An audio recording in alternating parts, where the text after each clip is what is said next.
The rain hammered against the windows like angry fists, each blow echoing the turmoil in Sophie's chest. Outside, the wind howled, whipping fallen leaves into frenzied dances.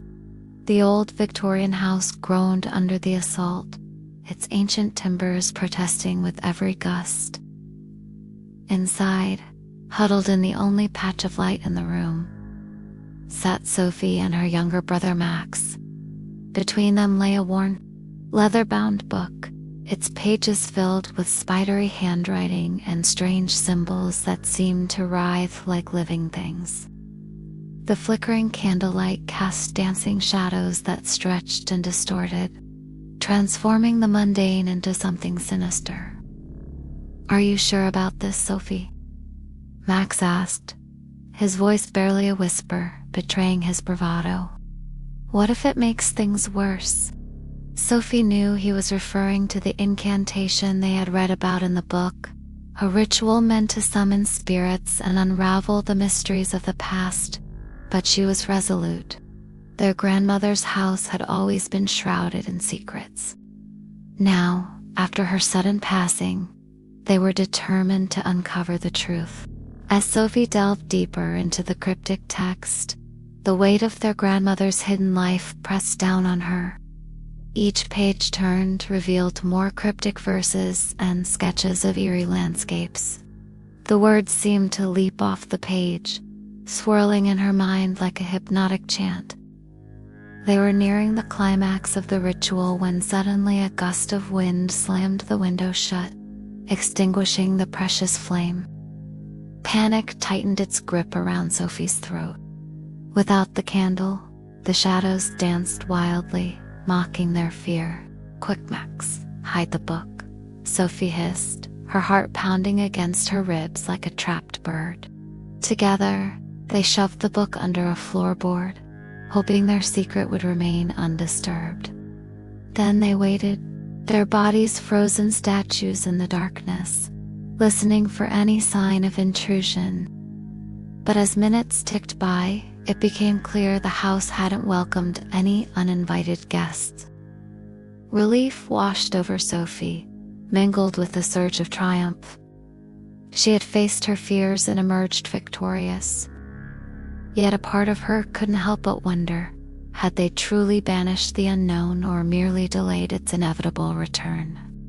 As dawn painted the sky with hues of lavender and rose, Sophie stepped out onto the porch, inhaling deeply. The crisp morning air carried the scent of wet earth and distant woods.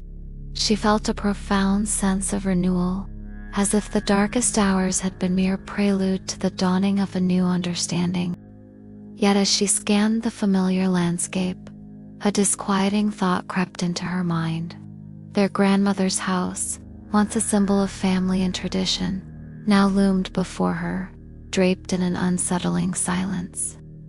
It felt alien, the window's vacant eyes staring back at her. Suddenly, a movement in the attic caught her eye. A shadow flickered across the window, retreating just as quickly as it appeared. Sophie's heart skipped a beat. Was she merely imagining things, or was someone, or something, watching them from above?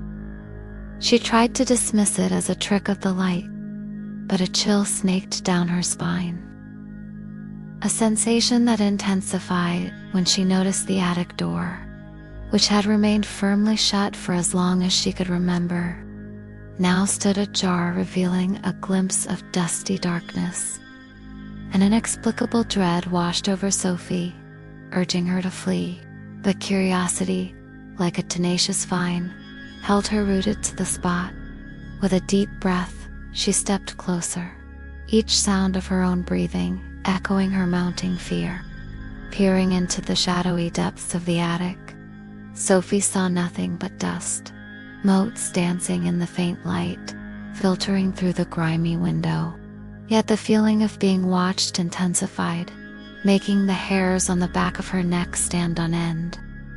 Driven by a mixture of trepidation and determination, Sophie pushed open the door, its rusty hinges groaning in protest. The musty air of ages past rushed to greet her, carrying with it whispers of forgotten lives. As her eyes adjusted to the dim light, Sophie began to make out shapes in the gloom. Trunks and boxers stacked in silent vigil, their surfaces covered in cobwebs. The air grew colder, sending a shiver down her spine. Then, amidst the jumble of objects, something glinted in the dim light. Sophie approached cautiously, her heart pounding. As she drew closer, the glint resolved itself into a mirror, its surface tarnished, reflecting a distorted image of the attic's shadowy interior. Intrigued, Sophie reached out to touch it, when suddenly a gust of wind, cold as ice, swept through the attic. The mirror's surface rippled, distorting the attic shadows into grotesque figures that writhed and twisted. Startled, Sophie stumbled back, knocking over a nearby box. Its contents spilled out, revealing a stack of yellowed letters tied with a faded ribbon. Driven by a sudden surge of curiosity, Sophie picked up the letters, their edges crumbling at her touch. As she unfolded the first letter, the spidery script seemed to writhe like living things before her eyes. The words swam and shifted, forming sentences that made her blood run cold. The attic door slammed shut, plunging Sophie into darkness. Panic constricted her throat, making it hard to breathe. Her fingers tightened around the letter until they ached. Then, as abruptly as it had begun, the draft ceased. An unnerving silence descended, broken only by the frantic pounding of Sophie's heart. Fumbling for the door in the pitch-black room, she cried out in frustration when she couldn't find it. Her hands scraped against rough wood, her nails digging into her palms until she drew blood. But as she explored, she felt something soft beneath her feet, a rug or a blanket. Kneeling down, she groped in the darkness and found a small wooden box tucked away in a corner. With trembling hands, she lifted the box, its weight surprisingly heavy. The intricate carvings on its surface seemed to mock her with their mocking familiarity. As she wrestled to open it, Sophie's fingers brushed against something cold and hard. Startled, she pulled her hand away, revealing a small, tarnished key nestled in the box's velvet lining. Her gaze fell on the keyhole of the attic door, hope flaring in her chest. Could this be the answer to her nightmare? With shaking hands, she inserted the key and turned. The door swung open, revealing the attic's shadowy depths. Gasping, Sophie stumbled backward, her eyes wide with disbelief.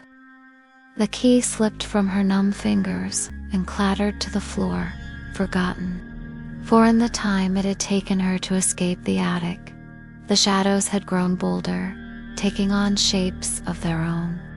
They writhed and twisted, forming grotesque parodies of familiar objects. A rocking horse with a bloodied bridle, a wardrobe with gaping jaws, and then there was the mirror, no longer a simple relic of the past, but a portal to another realm. Its surface rippled like disturbed water, showing not the attic, but a desolate landscape under a sky filled with writhing tentacles. A low growl reverberated through the attic, seeming to emanate from the very walls. Fear, cold and paralyzing, gripped Sophie, stealing her breath and freezing her to the spot. In the distance, a figure stirred, emerging from the swirling shadows. Its form was vaguely humanoid, yet twisted and distorted, as if sculpted from the stuff of nightmares. Its eyes, glowing orbs of malevolent energy, fixed on Sophie, sending a jolt of terror through her. This was no mere figment of her imagination. This was something ancient and evil, awakened from its slumber. As the creature took a step toward her, The ground trembled, and Sophie knew, with a bone-deep certainty, that she was facing something beyond human comprehension, something that had been imprisoned in her grandmother's house for who knows how long. Something that now, thanks to her unwitting actions, was free. Thank you for watching. If you liked the video, please leave a comment below and don't forget to subscribe for more scary stories.